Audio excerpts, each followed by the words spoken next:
بسم الله الرحمن الرحيم. عن أبي هريرة رضي الله تعالى عنه قال قال رسول الله صلى الله عليه وسلم: لا يلدغ المؤمن من جحر واحد مرتين. حضرت ابو ہریرہ رضی اللہ تعالی عنہ حضور علیہ الصلوۃ والسلام کا ارشاد گرامی نقل فرماتے ہیں کہ مومن ایمان والا ایک سوراخ سے 2 مرتبہ نہیں ڈسا جاتا۔ یلدغ، لدغ کا معنی سانپ یا بچھو کے ڈسنے کے آتے ہیں، اور جحر عربی زبان میں بل کو کہا جاتا ہے، سوراخ کو کہا جاتا ہے۔ سانپ اور بچھو کا جو بل یا سوراخ ہوتا ہے اسے کہا جاتا۔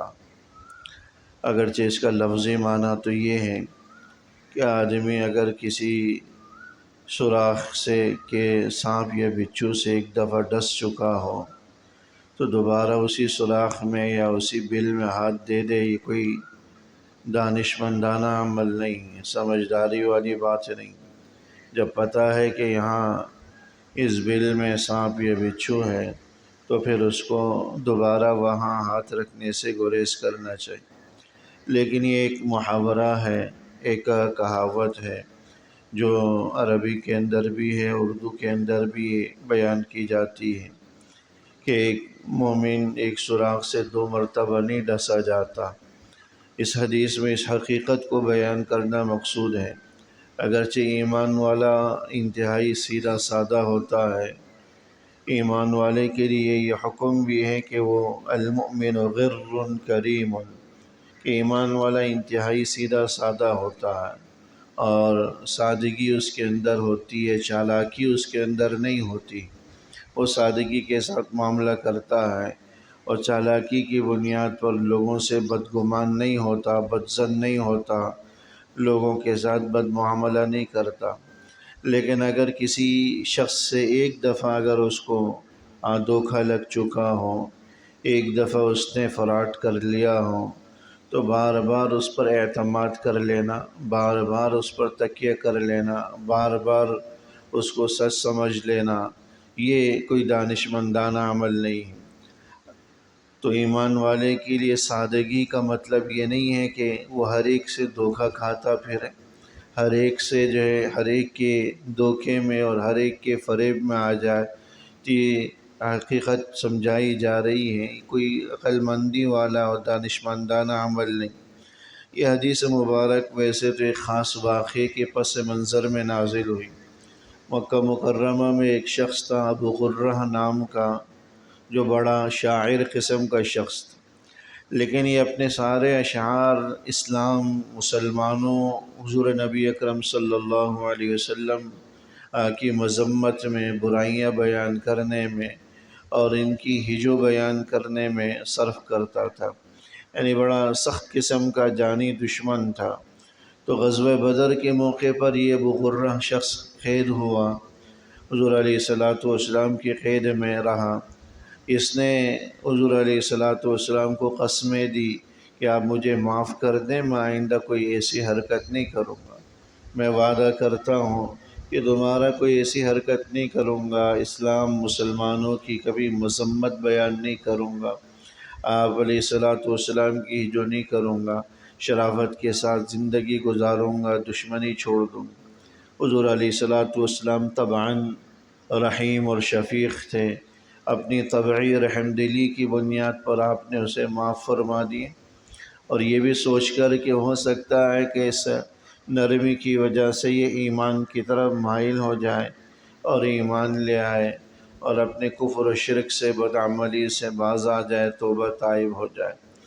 لیکن وہ بد نصیب ایسا رہا کہ آزادی کے بعد حضور کی طرف سے رحمت اور شفقت کا معاملہ ہو جانے کے بعد دوبارہ اپنی روش سے باز نہیں آیا۔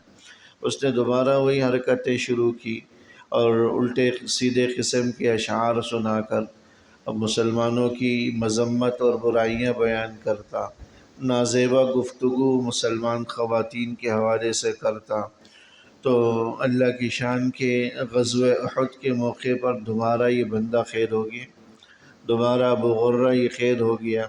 اب اس نے دوبارہ اپنی چالاکی اور جو ہے نا سامنے لائی اور دوبارہ معافیا مانگنے لگا، اور دوبارہ حضور علیہ والسلام کو آپ کی رحم دلی اور شفقت کا واسطہ دینے لگا۔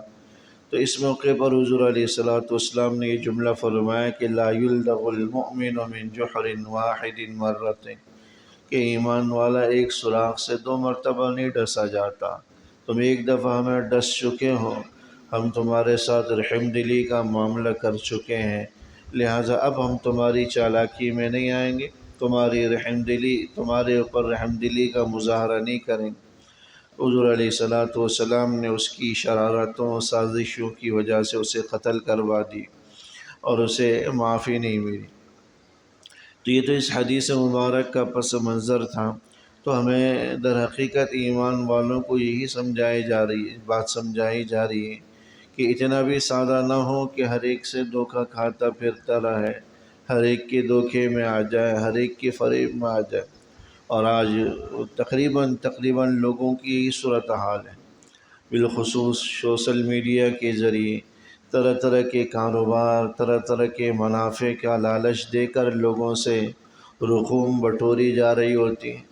لوگ جو ہے نا وہ لالچ میں آ کر کہ بھئی اتنے % نفع مل رہا ہے، بیٹھے بیٹھے اگر ہمیں نفع مل رہا ہے تو پھر کون سے خسارے کی بات ہے، اپنی رقمیں ان کاروبار میں انویسٹ کر جاتے ہیں۔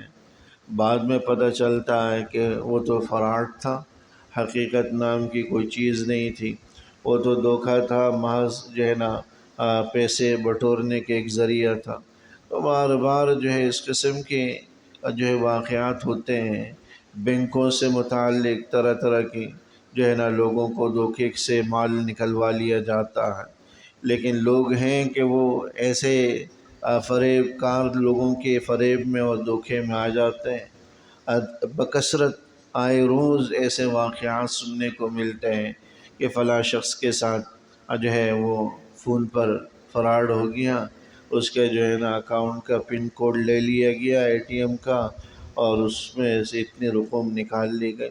اس قسم کی دھوکہ دہی کے واقعات آتے ہیں، لوگ جانتے بوجھتے بھی کہ بھائی کہ کوئی یہ سب دھوکہ فریب ہے، فراڈ ہے، لیکن پھر بھی وہ لالچ میں آ کر ان کے جو ہے نا شکنجے میں آ جاتے ہیں۔ تو اتنا سادہ ایمان والے کو نہیں ہونا چاہیے کہ بار بار لوگوں کے دھوکے میں آ رہا ہے، فریب میں آ رہا ہے، اور کچھ چالاکی کا اور سمجھداری کا بھی مظاہرہ کرنا چاہیے، خصوصیت کے ساتھ۔ جو ایک دفعہ ڈس چکا ہو دوبارہ اسی فریب میں آ جائے، اس سے بڑا احمق نہیں ہو سکتا، بے وقوف نہیں ہو سکتا۔